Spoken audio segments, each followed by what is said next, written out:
In the hills of southern Kentucky, where opportunity was scarce and expectations even lower for a poor black girl, Allison Dunnigan, walked miles just to reach a classroom.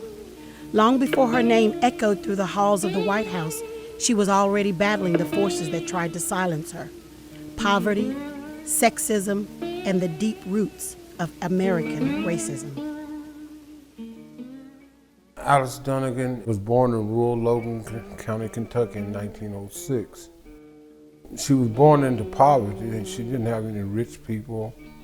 People didn't have a whole lot of money. But somehow it got instilled in her to get an education. Eventually she would go to the colored Knob City School and graduate and later go to Kentucky State.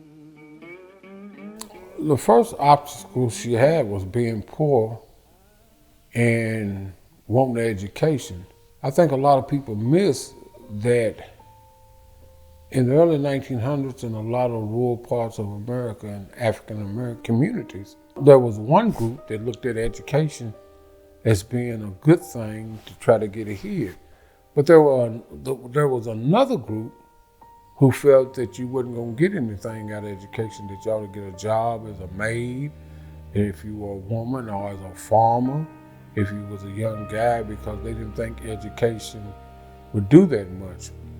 And Miss Dunnigan faced that a whole lot. She faced it as a kid, and she got an education, came back here and taught. Alice's first teaching job was in Mount Pisgah in Todd County, teaching in a one-room country school for black children. Alice served many roles in the community. In addition to teaching spelling, reading, arithmetic, English, history, geography, agriculture, general science, art, and public school music, Alice also served as janitor and community organizer, forming the community's first parent-teacher association. In that one-room schoolhouse, Alice wasn't just teaching lessons, she was planting seeds. Long before she picked up a reporter's pen, she understood the power of education to shape minds, shift communities, and challenge injustice. As she was teaching, she learned that they didn't have any information on black history, so she came up with her own idea and own material to teach African American students African American history. And this was in the 1940s. She was passionate about telling that story and educating our people to what was going on and what it would take to make change that was better for her people in this nation. I think a lot of people miss the fact that when the teacher taught the child in the African American school, it was kind of different in most places.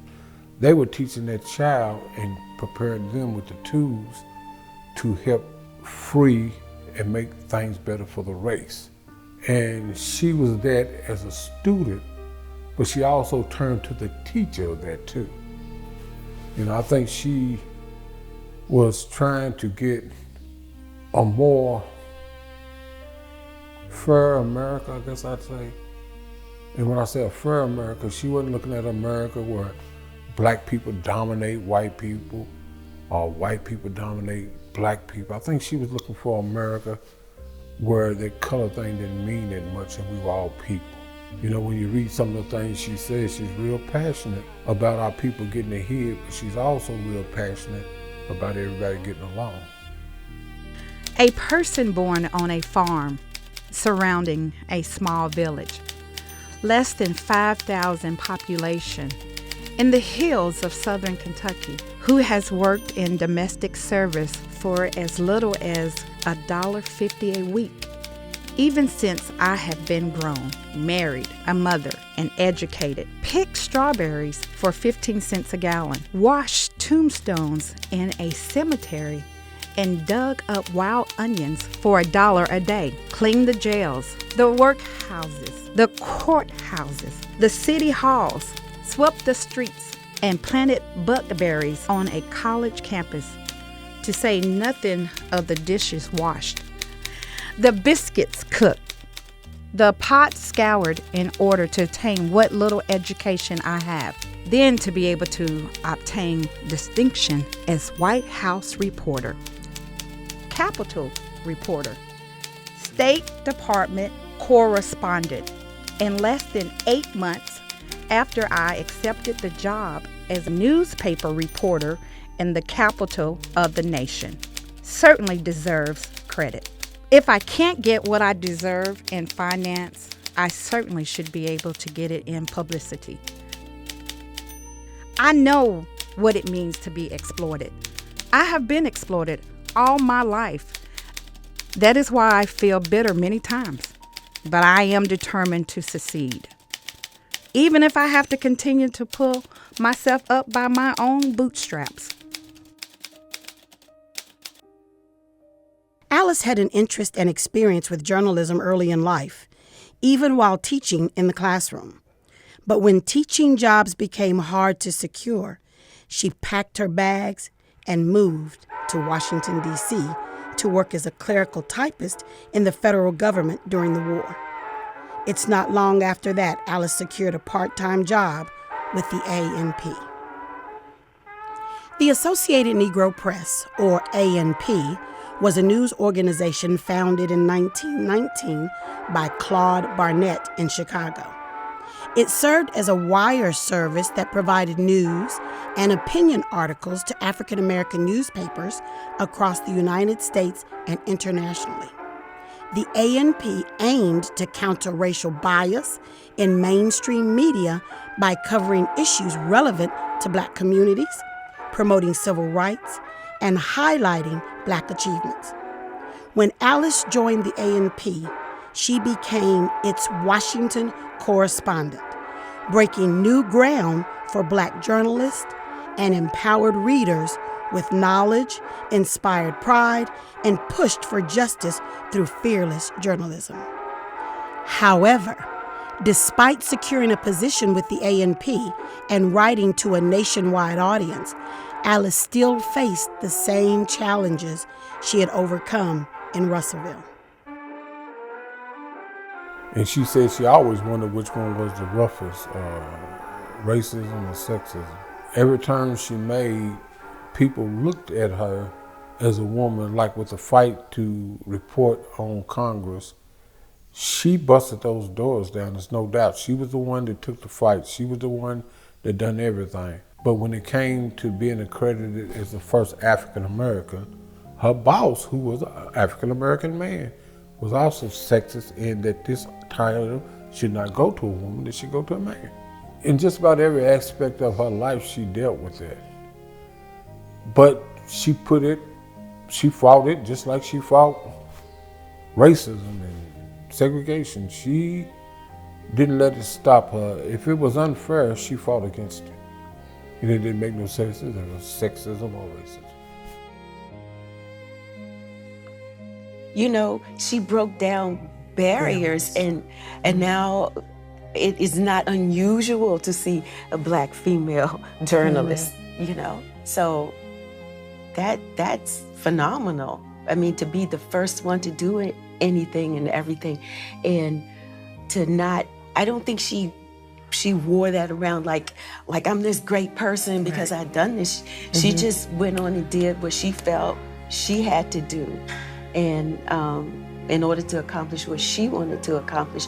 But she knew she was opening doors. She did open up so many doors, and so in some ways she was shy. Yes. Very shy. But in other ways she was very, forthright and out there for the fight. I have never been able to get it through my mind how we as a Negro race, particularly newspaper people, can raise so much Cain when we are segregated against as a group. When within our own group, we practice the most vicious type of segregation. Example, should a Negro apply for a job with a white concern and was told that he could not be employed because a man of color could not do the type of work they wanted? There would be a tremendous howl coming from the press. When on the other hand, One of our own group say he is skeptical about hiring a woman because she may not be able to fill the needs. That is all right. Same principle. Segregation is segregation. And a minority is a minority, any way you take it. Even as a teenager, she was writing for the African American paper in Owensboro. That was the African American paper for that part of the state. And she had the journalism bug from the start.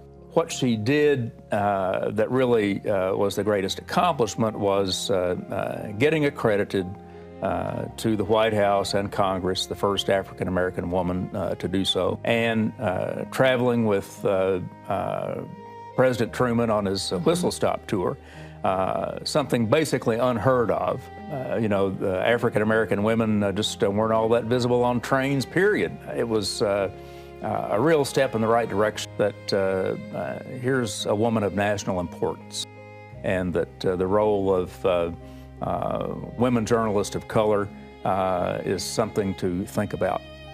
In less than a year of starting at the A&P, Alice Dunnigan became the first Black woman, credentialed to cover the White House, Congress, and the State Department, and she had to personally fight for every inch.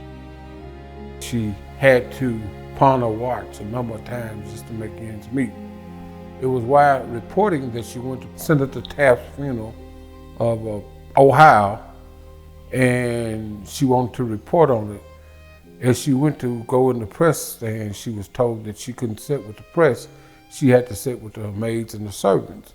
And she asked them why, and they told her there wasn't no Negro reporter accredited to report on that. And she thought that was injustice, so she started putting the wheels together and trying to get African Americans certified to report on Congress, the White House, the Supreme Court. Ms. Dunnigan eventually got the doors knocked down, but because her boss, again, was Claude Barnett, who was the head of the Associated Negro Press, and that's who she worked for, he decided that honor should go to a Black man and not a Black woman. Concerning the question which you asked me in your last letter, that if I had communistic leanings, the answer is definitely no. I don't really know what the word means, of what communist really stand for. I will say, however, that I am positively a believer in democracy, real democracy, the democracy which we preach, not the kind we practice. I believe in equality of everybody in every walk of life, economically and socially. Her legacy lives on, not only in museums and monuments, but in generations of journalists, activists, and family. Like I said, I'd be remiss not to tell of the influence she had on her granddaughter and her great nieces. All these young women are very professional, and her grandson, they're very professional, they're very articulate. She would be so proud of them, and when you talk to all of them, they talk about the influence she had on them. On the region and the area, she had influence across the state of Kentucky because she knew so many people and she worked with so many people. And then on a national level, she just had so much influence.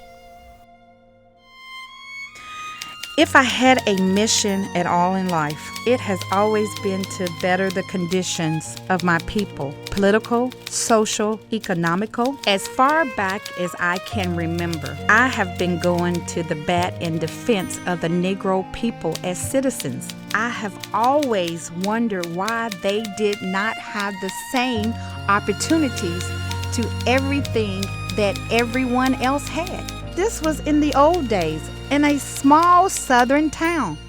I have never had the sanctions of my family, who are typical southern Uncle Tom people. Even my brother. There is some excuse for the older ones, but not for those in my generation.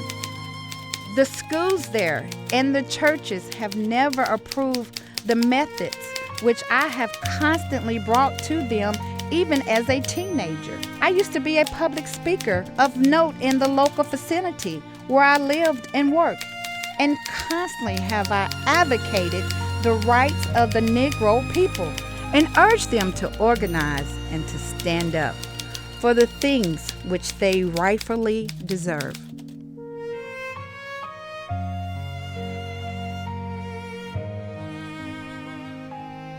From laundering other people's clothes and working in the kitchen to standing in press rooms just steps from the Oval Office, Allison Dunnigan's journey defied the boundaries placed on her by poverty, race, and gender.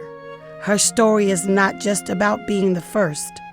It's about the relentless courage it takes to demand recognition, dignity, and truth from a nation that promised equality.